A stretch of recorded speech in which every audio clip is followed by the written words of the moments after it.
In my world, where magic rules, I'd like to tell you about our incredible friend, the magic Mr. Table.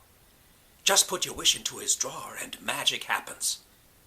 Butterflies, a lion, a star, a skateboard, a winning dice, a baby, and much, much more comes flying out.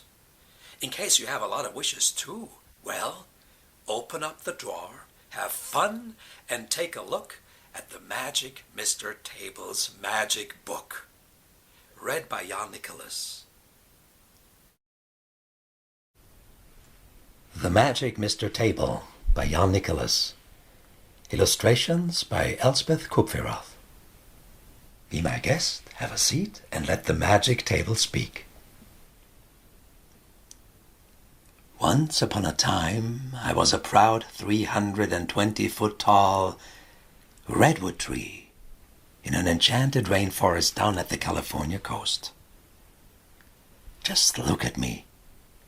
I could speak to the stars and to the moon. That's how high I could reach. Both my parents were good-looking Californian redwood trees, and I still remember them saying, "You are so special. Just look at you. You are surrounded by a magical light." When I was cut down 100 years ago, the magical light that let me shine for 1,000 years suddenly turned into darkness. But deep down in my old heart and soul, I still could feel that I was special.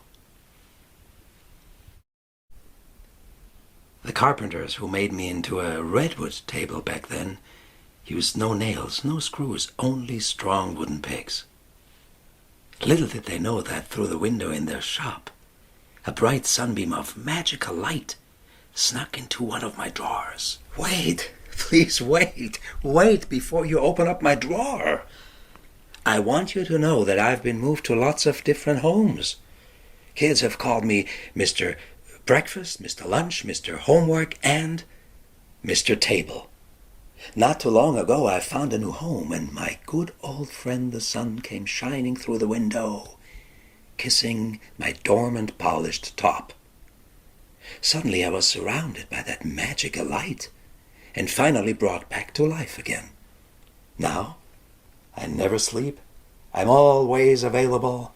Even in the middle of the night, Louis sneaks in and tells me stories about his friends, his dreams, or just about how much he wished to have a pet. Well, let me see what I can do to grant his wish. It happened on a quiet Sunday afternoon when the front door opened and Louis called, "Mr. Table, Mr. Table, I have 2 new pets!" Isn't that great news? As soon as these pretty creatures started to tickle me, I knew my old magic was just working fine. I looked at Louis and had a great idea. "Let's bring your friends in," I said. "We could find out about their many wishes and slip them right into my drawer. I'll make them all come true. How about a little fun and magic? Well, let's get started with your friend Alexa and her box of butterflies." Alexa placed her wish into my magic drawer. She wished for a colorful and happy garden where they could live, flutter, and fly. Sage wished for a lion friend, but couldn't get one from the zoo. As you will find out, circus people are much more understanding. Talia had already almost everything she wished for, except, well, look what she found out. Hot, shiny, twinkling, and cold. That's what they are. It's fine with me, Polito, don't get me wrong, but couldn't you have brought a snail, a butterfly, a fish, or a rabbit? Oh boy, it's getting rough. Polito couldn't wait to get a new skateboard, and by the count of 4, it came dashing right out of my drawer and then flying through the door. Sarah talks to the birds. She tells them all her little secrets.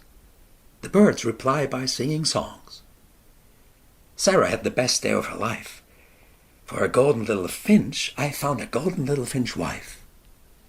Nicky always wished to make the water move just by the power of his mind. Easily done?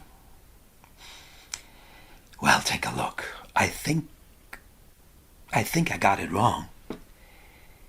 Now you tell me how to get him out of there.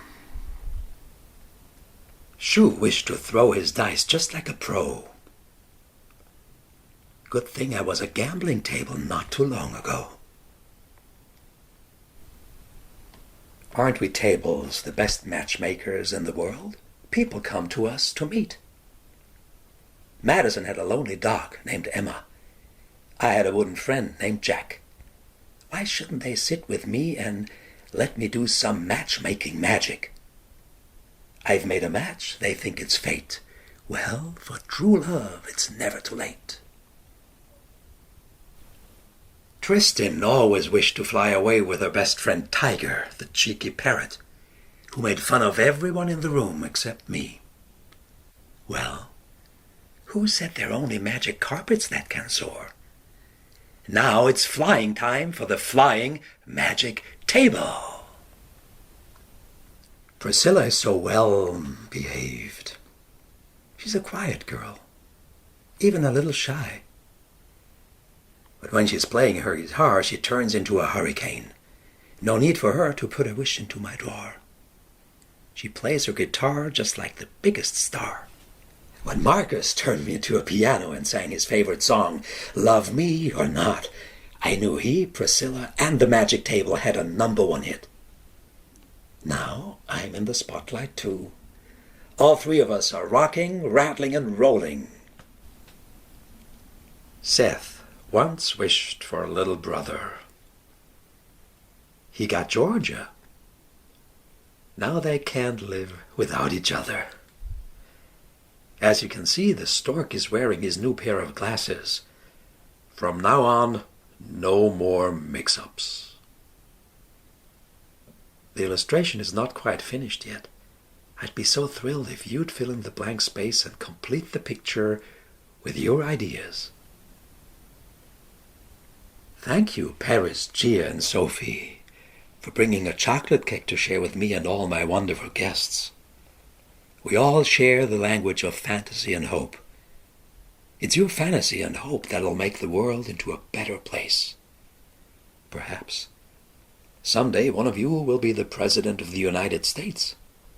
Well, in case you need a good-looking redwood table with a very special drawer, I'd love to join you in the White House. I can see a big headline coming up. Redwood Table in the White House. I promise to surround that place with lots of magical light. All the children that you and the Magic Mr. Table have met were in the 2nd and 3rd grade class at the West Hollywood Elementary School in Los Angeles.